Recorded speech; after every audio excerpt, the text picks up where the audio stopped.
जय हिंद दोस्तों, स्वागत आप सभी का विजडम एजुकेशन पे। आज 31 अक्टूबर 2020 है। दैनिक जागरण के राष्ट्रीय संस्करण का कंप्लीट न्यूज़ एनालिसिस करेंगे। देखो 31 अक्टूबर फेमस क्यों है? क्योंकि आज ही राष्ट्रीय एकता दिवस हम मनाते हैं। 2014 से इसी दिन को राष्ट्रीय एकता दिवस के रूप में मनाया जाता है। क्यों राष्ट्रीय एकता दिवस के रूप में मनाया जाता है? क्योंकि हम जानते हैं कि हमारे देश में एकीकरण में सबसे बड़ा योगदान जो रहा था वो सरदार वल्लभ भाई पटेल का रहा था। तो सरदार वल्लभ भाई पटेल का जो जन्म दिवस है वो है 31 अक्टूबर 1875। 31 अक्टूबर 1875 को इनका जन्म दिवस है और इसी के जन्म दिवस के अवसर पर जो है हम राष्ट्रीय एकता दिवस मनाते हैं। गांधी जी से 6 वर्ष के छोटे थे और यही कारण है कि गांधी जी इनको छोटे भाई के रूप में कहते थे। गांधी जी नेहरू को बेटा के तौर पर मानते थे या बेटे के सदृश मानते थे, लेकिन गांधी जी सरदार वल्लभ भाई पटेल को छोटे भाई के रूप में देखते थे। अब देखो दूसरा इसका सिग्निफिकेंस क्या है। दूसरा सिग्निफिकेंस ये देखो, ये न्यूज़, दूसरा सिग्निफिकेंस इस न्यूज़ से है क्योंकि 5 अगस्त 2019 को 5 अगस्त 2019 को जो है जम्मू कश्मीर में आर्टिकल 370 को भारत सरकार ने रिमूव किया या उसको निष्प्रभावी किया। तो उसके बाद जो है 2 यूनियन टेरिटरी का निर्माण हुआ। एक तो जम्मू कश्मीर बना, दूसरा लद्दाख बना। लेकिन ये दोनों लागू कब से हुआ पता है? ये दोनों लागू हुआ है एग्जैक्टली 31 अक्टूबर 2019 से। इसी दिन से, आज से ठीक 1 वर्ष पहले जम्मू कश्मीर राज्य बना था। तो अगर आपसे पूछा जाए कि जम्मू कश्मीर राज्य कब बना था, तो आप 5 अगस्त को ना मान के आप 31 अक्टूबर को माने, क्योंकि इसी दिन सरदार वल्लभ भाई पटेल का जन्मदिन था और आज ही जो है जम्मू कश्मीर पुनर्गठन अधिनियम आज से एग्जैक्टली इम्प्लीमेंट हुआ था, राइट। तो इसलिए ये न्यूज़ दिया हुआ है कि आखिर क्या 1 वर्ष में बदला। देखो जम्मू कश्मीर के बारे में जब हमने डिस्कस किया था, प्रीवियस वीडियो में आपको मिल जाएगा, तो हमने बताया था कि पिछले 1 वर्ष में जम्मू कश्मीर में क्या क्या बदलाव हुआ है, जा कर के देख लेना।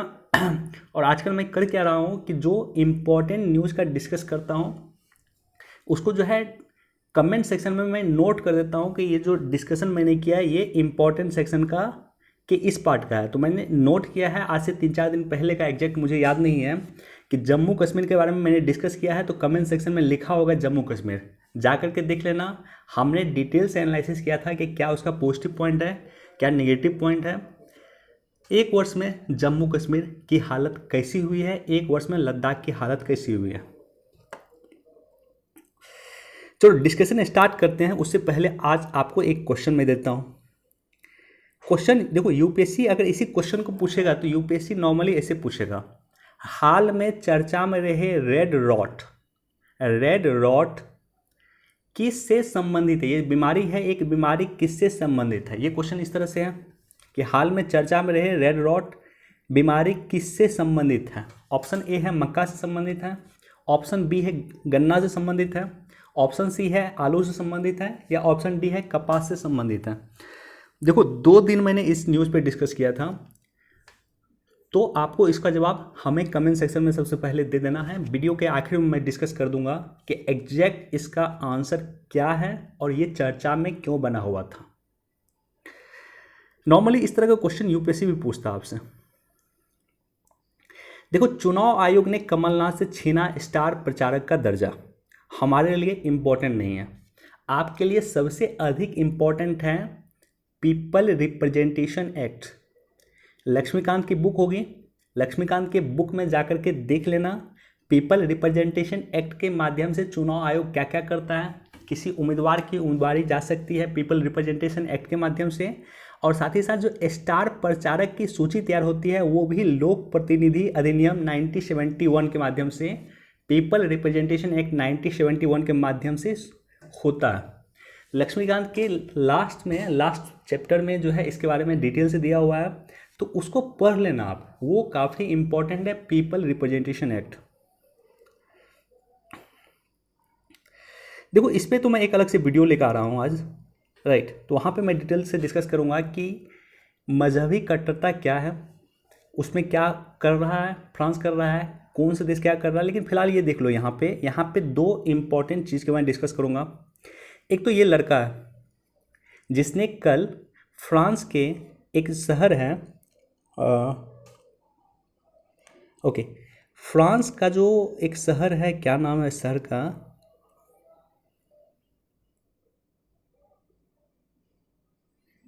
एक सेकंड में देख लूँ। यस, नीस। फ्रांस की नीस एक सिटी है। इस सिटी में इसी लड़के ने जो है, एक हाथ में कुरान था और एक हाथ में चाकू रखे हुए इन्होंने 3 व्यक्ति को मार दिया, जिसमें एक महिला उसका सर कलम कर दिया, राइट। और उसके बाद इन्होंने नारा लगाना शुरू कर दिया, अल्लाह अकबर। हालांकि जो है इस्लाम में कहीं भी इसकी इजाज़त नहीं है, और जो क्या इन्होंने गलत किया, मेरा वो पॉइंट नहीं है, उस पर बाद में डिस्कस करूँगा। मेरा ये पॉइंट है कि ये जो है एक माइग्रेंट लड़का था। ये जो है ये लड़का था ट्यूनीशिया की। ट्यूनीशिया आपके लिए लोकेशन इंपॉर्टेंट है, एक बार जाकर के देख लो।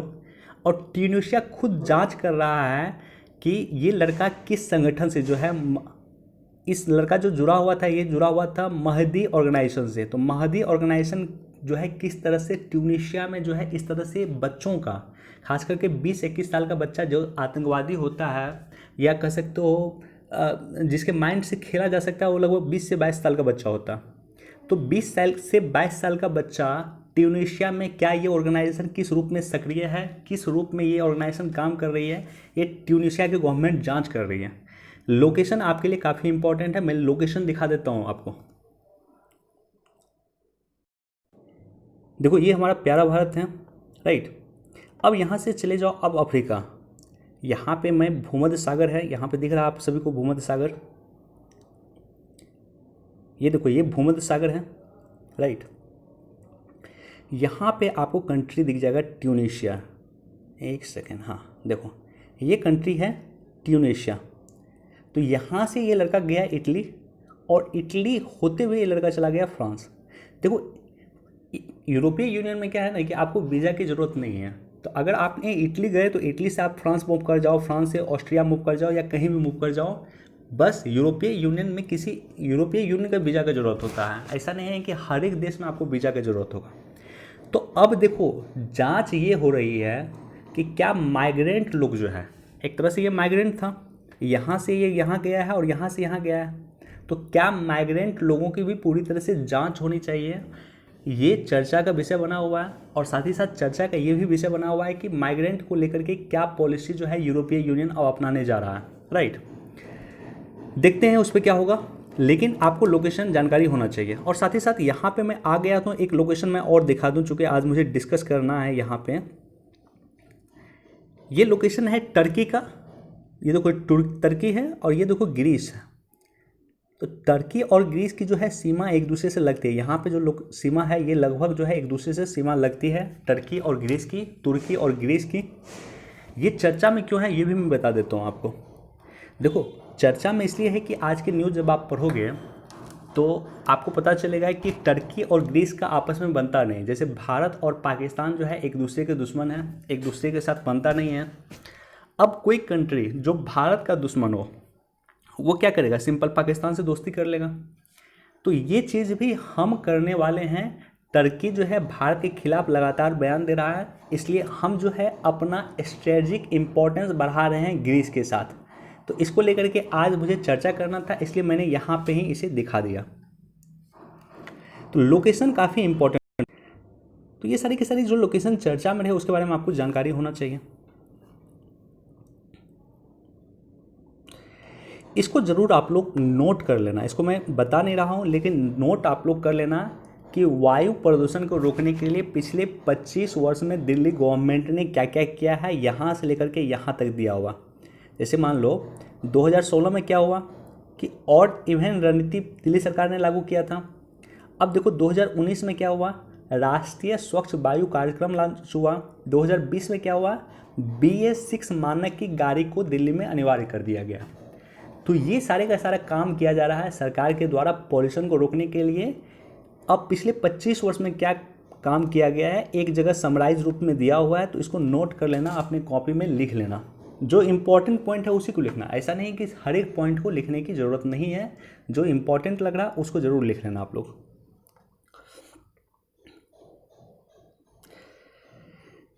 एक बार देख सकते हैं, देखो इसी न्यूज़ का मैं चर्चा कर रहा था। ग्रीस के साथ, ग्रीस का लोकेशन मैंने आपको दिखा दिया, ग्रीस जस्ट सटा हुआ है किसे, तो तुर्की के साथ सटा हुआ है। तो तुर्की के साथ जो है हमारा जिस तरह से बन नहीं रहा भारत का, या भारत के खिलाफ जिस जम्मू कश्मीर पर जिस तरह से तुर्की बयान दे रहा है, तो इस कंडीशन में हम भी जो तुर्की के जो अगेंस्ट कंट्री है यानी ग्रीस है, उसके साथ भारत भी अपना सैन्य सहयोग बढ़ा रहा है। इसके लिए दोनों देश के विदेश मंत्री की जो है कल मीटिंग हुई है, वर्चुअल मीटिंग हुई है।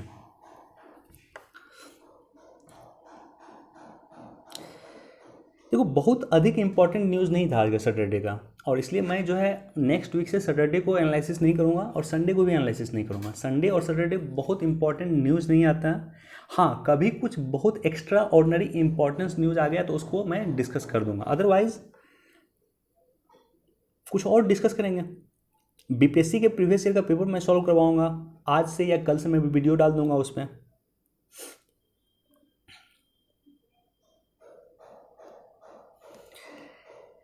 प्रधानमंत्री पुरस्कार योजना जो है, जो 31 अक्टूबर को सरदार वल्लभ भाई पटेल के जन्मदिन पे दी जाती है, लोक प्रशासन में उत्कृष्ट काम करने वाले व्यक्ति को, या कह सकते हैं आईएएस अधिकारियों को दिया जाता है, या अन्य व्यक्ति को दिया जाता है, उसको फिलहाल टाल दिया गया। अब देखो ये जो है, इसके बारे में भी मैं डिस्कस ऑलरेडी हमने किया है कि मालाबार सैन्य अभ्यास जिसकी शुरुआत हुई थी 1992 में, 1992 में मालाबार सैन्य अभ्यास की शुरुआत हुई थी भारत और अमेरिका के बीच में। नौसैनिक अभ्यास है, भारत की नौसेना और अमेरिका की नौसेना 1992 से लगातार अभ्यास कर रही है। 2015 में इसमें जापान ऐड हो गया। अब जापान, भारत और अमेरिका तीनों मिलके अभ्यास करते हैं, और इसके ठीक 5 वर्ष के बाद 2020 में जो है ऑस्ट्रेलिया भी ऐड हो रहा है। तो ये चर्चा में इसलिए है कि अब ये ऑस्ट्रेलिया भी मालाबार सैन्य अभ्यास में शामिल हो रहा है। यानी जो क्वाड के 4 कंट्री हैं, चारों कंट्री का जो पहला संयुक्त नौसैनिक अभ्यास होगा वो मालाबार सैन्य अभ्यास होगा, जो इस बार 17 से 20 नवंबर के बीच में अरब सागर में आयोजित होगा। राइट। अब देखो, सुखोई से दागी गई ब्रह्मोस ने बंगाल की खाड़ी को किया ध्वस्त, लक्ष्य को भेद दिया। तो ब्रह्मोस के बारे में थोड़ा सा आप ये जानो कि ब्रह्मोस जो है भारत और रशिया दोनों ने मिलकर तैयार किया है। 2 नदी के नाम पे ये बनाया गया है, इसका नामकरण रखा गया है। जो भारत की ब्रह्मपुत्रा है और रूस की मोस्कवा नदी, दोनों को मिला करके इसका नाम दिया गया ब्रह्मोस। राइट। अब देखो, ये क्रूज मिसाइल है जो 2.8 मैक से गति से चल सकती है। ध्वनि की गति से लगभग 3 गुना इसकी गति होती है। इसकी वास्तविक रेंज जो है 290 किलोमीटर है, परंतु लड़ाकू विमान से दागने पर, सुखोई क्या है, एक लड़ाकू विमान है, तो 290 किलोमीटर इसकी वास्तविक गति है। लड़ाकू विमान सुखोई से अगर हम इसको भेजने का कोशिश करेंगे तो 400 किलोमीटर की रेंज तक हम भेज सकते हैं। और भविष्य में, अब देखो ऐसा नहीं कि ब्रह्मोस का परीक्षण पहले नहीं हुआ, पहले भी कई बार हुआ। तो अभी जो परीक्षण किया जा रहा है, लगातार इसके रेंज को बढ़ाने के लिए परीक्षण किया जा रहा है। 400 किलोमीटर इसका रेंज है भी मान लो, तो इसको हम बढ़ा करके 600 किलोमीटर करें, इस पे काम किया जा रहा है। ब्रह्मोस एक क्रूज मिसाइल है। क्रूज मिसाइल ऐसे जाता है, ऐसे ऐसे ऐसे ऐसे अटैक करेगा। राइट। इसका लक्ष्य भेदन क्षमता अचूक है, फायर एंड फॉरगेट के सिद्धांत पे काम करता है, परमाणु हथियार ले जाने में सक्षम है। क्या होता है फायर एंड फॉरगेट? एक बार छोड़ दिया तो आप इसको बैक नहीं कर सकते, दागो और भूल जाओ। अब देखो, इंटरनेशनल रिलेशन को अगर आप देखोगे तो हमसे जो है इस मिसाइल की, ब्रह्मोस मिसाइल की मांग लगातार वियतनाम करता है। ब्रह्मोस मिसाइल एक शानदार मिसाइल है जो विश्व के बहुत कम देशों के पास है। भारत उसका निर्माण कर रहा है। अब ये वियतनाम भारत से मांग रहा है कि आप हमें जो है ये मिसाइल सप्लाई करना शुरू कीजिए। अब देखो, वियतनाम का जो है चीन के साथ युद्ध पहले भी हो चुका है। जो चीन का आखिरी युद्ध था वो वियतनाम युद्ध था, जो चीन और वियतनाम के बीच हुआ था।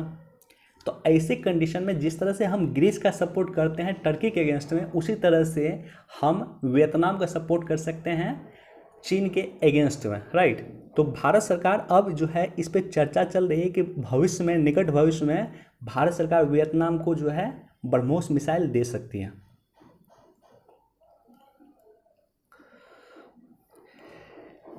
अपनी महत्ता खोता संयुक्त राष्ट्र, देखो इंपॉर्टेंट काफ़ी है यह। हर जगह आपसे पूछा जा सकता है। लेकिन हमने कई बार डिस्कस किया है यूनाइटेड नेशन में रिफॉर्म्स की आवश्यकता क्यों है। दिन था 26 सितंबर 2020। प्राइम मिनिस्टर मोदी ने यूनाइटेड नेशन को संबोधित करते हुए कहा था कि यूनाइटेड नेशन में रिफॉर्म्स की आवश्यकता है। पहले भी डिस्कस किया, इसलिए बहुत जल्द हम इसको डिस्कस करेंगे। बहुत टाइम नहीं लूँगा, 2 से 4 मिनट के अंदर इसको डिस्कस कर दूंगा।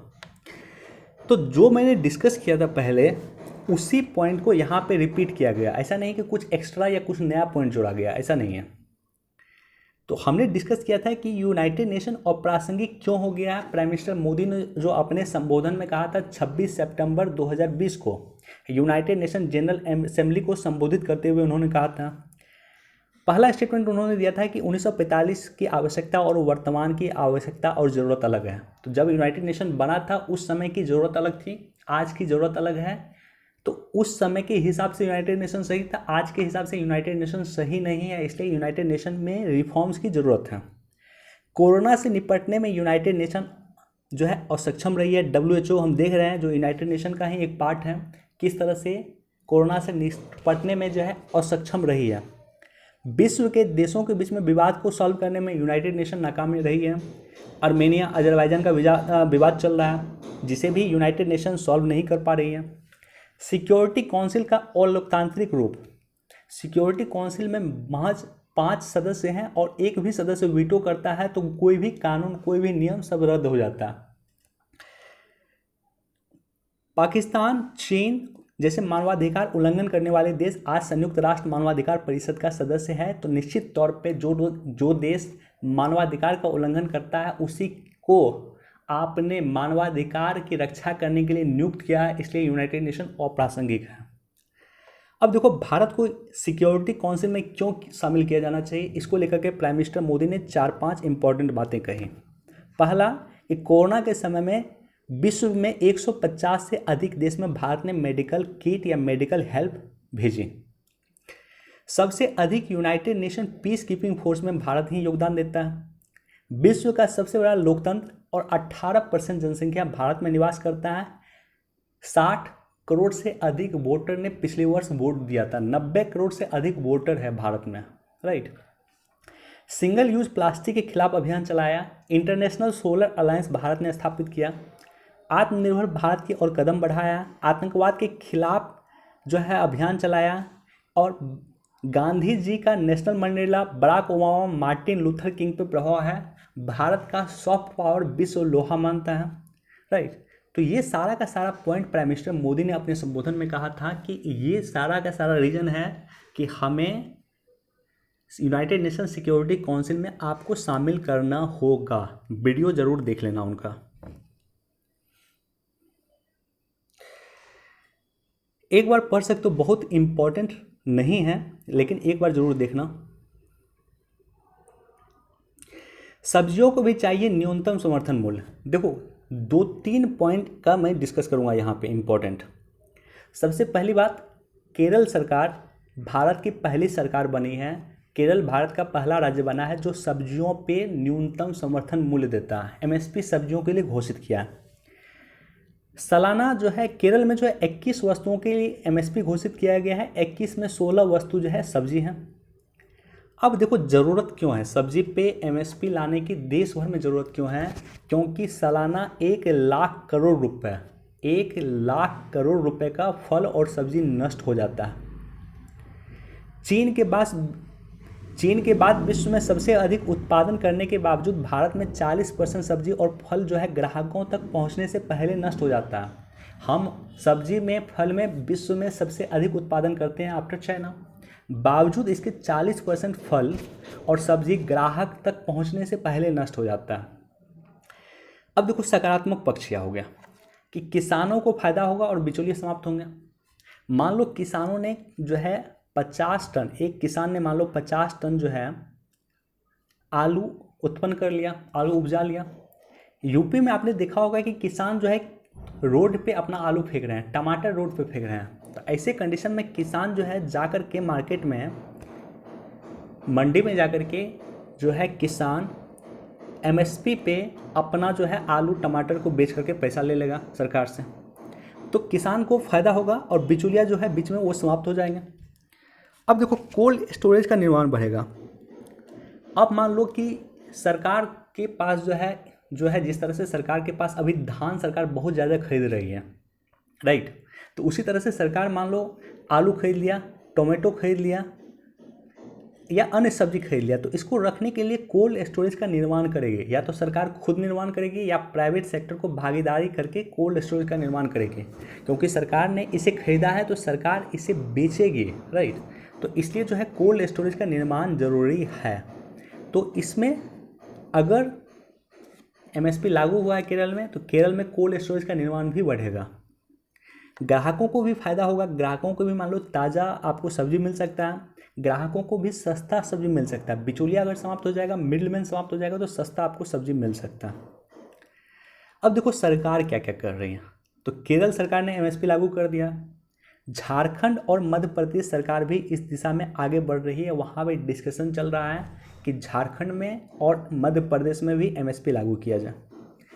मध्य प्रदेश में भावांतर योजना 2017 में लाई गई थी, और भावांतर योजना लाने का जो लक्ष्य था वो लक्ष्य था एमएसपी को रेगुलेट करना, लेकिन एमएसपी को रेगुलेट नहीं हो पाया वहाँ पे। इसको लाने का लक्ष्य था सब्जी को या अन्य उत्पाद को, कृषि उत्पाद को जो है उसको एमएसपी दिया जाए, ये लक्ष्य था, लेकिन वो इम्प्लीमेंट नहीं हो गया। तो मध्य प्रदेश सरकार लाई थी योजना, भावांतर योजना, लेकिन वो इम्प्लीमेंट नहीं कर पाए। बस उन्होंने क्या किया कि लहसुन के लिए एक एमएसपी तय कर दिया और 3200 प्रति क्विंटल लहसुन के लिए एमएसपी तय कर दिया, राइट। तो मध्य प्रदेश सरकार जो है, इसलिए मैं बोला कि झारखंड और मध्य प्रदेश दोनों सरकार जो है, चूँकि केरल इसको इम्प्लीमेंट कर चुका है, इसलिए झारखंड और मध्य प्रदेश दोनों इम्प्लीमेंट करेगा मिनिमम सपोर्ट प्राइस, यानी इससे कम में ये सब्जी नहीं बिकना चाहिए। ये मध्य प्रदेश सरकार जल्द लेकर आएगी। नेक्स्ट पॉइंट है कि कृषि संबंधी अस्थायी समिति जो है, संसद की समिति, वो भी इसकी मांग कर चुकी है। किसान संगठन वर्षों से मांग कर रहे हैं कि एमएसपी जो है, जिस तरह से चावल पे हमें एमएसपी देते हैं, गेहूं पे हमें एमएसपी देते हैं, दाल पे हमें एमएसपी देते हैं, सब्जी पे एमएसपी दीजिए, फल पे हमें एमएसपी दीजिए। और साथ ही साथ भारत सरकार ने भी इसके लिए कोशिश की है। देखो, भारत सरकार ने महाराष्ट्र के देवलाली, जो नासिक जिला में पड़ता है, से लेकर के बिहार के दानापुर तक किसान ट्रेन चलाई थी, जहाँ से सब्जी, बिहार की सब्जी महाराष्ट्र जा सकती थी, बिहार का फल महाराष्ट्र जा सकता था, और नासिक का संतरा काफ़ी फेमस है, वो बिहार आ सकता था। नासिक का फल बिहार आ सकता था, नासिक का सब्जी बिहार आ सकता था, राइट। इसी तरह से दूसरी जो ट्रेन चली थी वो चली थी आपको आंध्र प्रदेश से लेकर के दिल्ली के बीच में। तो ये भी सरकार का एक कदम है कि सरकार सब्जी को किस तरह से संरक्षित रखा जाए, सब्जी को किस तरह से यूजफुल रखा जाए, सब्जी के माध्यम से किसानों की आय को किस तरह से 2022 तक दुगुना किया जाए, इसके लिए सरकार ये भी काम कर रही है।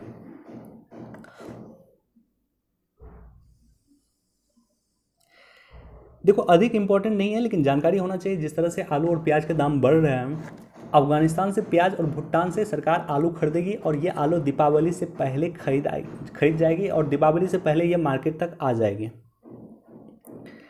अब देखो, यहाँ पे जो डिस्कस मैं कुछ देर पहले कर रहा था कि लगभग 1 लाख करोड़ रुपए का जो है सब्जी नष्ट हो जाता है, राइट। क्यों नष्ट हो जाता है? कि हमारे पास कोल्ड स्टोरेज नहीं है। तो 2 करोड़ टन जो है सरकार ने धान खरीदा, लेकिन अब इशू सबसे बड़ा क्या है? इशू है कि ये धान को रखेंगे कहाँ? एफसीआई का जो गोदाम होता है, उस गोदाम में जितनी सीमा होती है उससे दुगुना या तिगुना अनाज पड़ा रहता है। इसलिए आप जाकर कभी एफसीआई गोदाम देखना, एफसीआई गोदाम में अनाज जो है इस तरह से सरा रहता है, राइट। बाहर में हज़ारों बोरी जो है बाहर में रखा रहता है, धान का, गेहूं का, और अनाज सड़ता रहता है एफसीआई में। तो ठीक है, सरकार ने 2 करोड़ टन धान खरीदा, अच्छी बात है, लेकिन उसको रखेंगे कैसे, इसके लिए भी सरकार को काम करनी चाहिए, और सरकार काम कर रही भी है। सरकार ने आज से पहले, कुछ दिन पहले मैंने चर्चा किया था आपके साथ, आपको याद होगा कि कृषि इंफ्रास्ट्रक्चर के लिए सरकार 1 लाख करोड़ रुपए सरकार 1 लाख करोड़ रुपए का फंड सरकार ने जुटाया है। वो काम क्या करेगा? कृषि के लिए इंफ्रास्ट्रक्चर बनाएगा, और कृषि का सबसे बड़ा इंफ्रास्ट्रक्चर होता है कोल्ड स्टोरेज। तो कोल्ड स्टोरेज बनाएगा, तो सरकार इस दिशा में काम कर रही है। सरकार को भी पता है कि एफसीआई के गोदाम में अनाज सड़ जाते हैं, और हम अगर एमएसपी पे खरीदते हैं अनाज किसानों से तो हम उसको अच्छे से रखें। देखो, नीति आयोग ने कहा कई और क्षेत्रों को प्रोत्साहन देगी सरकार। तो इलेक्ट्रॉनिक्स व्हीकल को लेकर के नीति आयोग जो है पहल काफ़ी कर रही है। प्रोडक्शन लिंक इंसेंटिव पीएलआई कहा जाता है। जितना अधिक, मान लो एक कंपनी टाटा है, उन्होंने इलेक्ट्रॉनिक्स कार जो है प्रोड्यूस करना शुरू किया, तो जितना कार इलेक्ट्रॉनिक्स वो प्रोड्यूस करेगी उसके अनुपात में उसको जो है सब्सिडी मिलेगा। इसी को कहा जाता है प्रोडक्शन लिंक सब्सिडी। तो जितना प्रोडक्शन कीजिएगा उतना सब्सिडी दिया जाएगा। और साथ ही साथ नीति आयोग के वेबसाइट पे जाकर के ज़रूर देखना। नीति आयोग का वेबसाइट काफ़ी इम्पोर्टेंट है, कोई ना कोई रिपोर्ट आते रहता है, तो वहाँ पे काफ़ी रिपोर्ट मिल जाएगा आपको। और जो रिपोर्ट आएगा, जो इम्पोर्टेंट रिपोर्ट होगा, मैं अपने टेलीग्राम चैनल पे ज़रूर प्रोवाइड कर देता हूँ।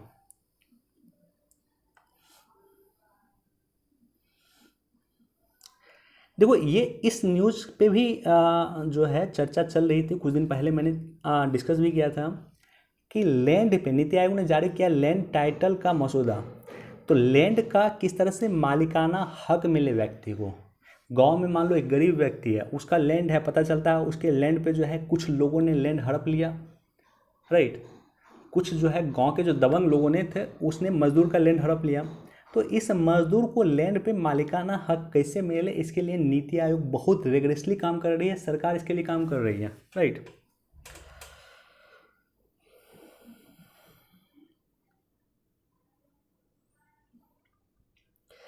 एक बार इसको भी देख सकते हैं। देखो, ये इस रूप में आप देखो कि दिल्ली में जो एयर पोल्यूशन अभी वर्तमान में है उसका सबसे बड़ा रीज़न है पराली। और पराली को तब तक आप समाप्त नहीं कर सकते हैं जबकि पराली को वेल्थ में कन्वर्ट नहीं करने के लिए आप टेक्नोलॉजी लाइएगा। पराली क्यों किसान जला देता है खेत में पराली? अगर आप उसी किसान को जो है मान लो पराली का पैसा देना शुरू करोगे तो वो नहीं जलाएगा। आप खेत तक व्यवस्था कर दीजिए ट्रक का, सरकार खेत तक ट्रक का व्यवस्था कर दे, किसान जो है ट्रक पे पराली लाद देगा। तो ऐसे कंडीशन में हमारे देश में जो है ऑलरेडी काम हो रहा है कि किस तरह से पराली को वेल्थ के रूप में कन्वर्ट किया जाए। पराली को, जिसे हम बिहारी भाषा में लार कहते हैं, तो लार को किस तरह से वेल्थ के रूप में कन्वर्ट किया जाए, लार किस तरह से किसानों की आय को दुगुना करने में सहयोग हो सके, इसके लिए काम कर रही है सरकार, काम कर रही है, काफ़ी एजेंसी काम कर रही है, CSIR काम कर रही है, वैज्ञानिक काम कर रहे हैं। तो इसी के रूप में यहाँ पे देख सकते हैं कि पराली से एक साल में कमाए 2 करोड़ रुपए, 200 युवाओं को दिया रोजगार। तो किस तरह से पराली को वेल्थ के रूप में कन्वर्ट किया जाता है यहाँ पे दिया हुआ। और वैसे भी जो जागरण नेटवर्क का जो पेज होता है ना, ये आपकी जागरूकता के लिए काफ़ी इंपॉर्टेंट होता है। तो ये भले ही एग्जाम के लिए इम्पोर्टेंट ना हो, जागरूकता के लिए इम्पोर्टेंट होगा। भारत का एकमात्र स्टेट MP है जहाँ से हीरा का उत्पादन होता है, और ख़ास करके जो है मध्य प्रदेश का जो पन्ना जिला है वहाँ से सबसे अधिक उत्पादन होता है हीरा जिले का। देखो, इतना ही न्यूज़ था। चलते हैं क्वेश्चन पे। क्वेश्चन में दिखाता हूँ आपको, राइट, यस। रेड रॉट क्या था? गन्ने की एक प्रजाति है CO0238। इस प्रजाति के बारे में हमने चर्चा किया। ये गन्ने की प्रोडक्टिविटी काफ़ी बढ़ा दी थी। लगभग ये गन्ने की प्रोडक्टिविटी 20 से 25% बढ़ा दी है भारत में, राइट। तो जहाँ पे मान लो पहले 100 टन जो है गन्ना का उत्पादन होता था, इस गन्ने की प्रजाति से अब 120 टन 125 टन गन्ने का उत्पादन होता है। तो ये जो है ठीक है, उत्पादन बढ़ा है, लेकिन साथ ही साथ एक बीमारी भी अपने साथ लेकर आया है।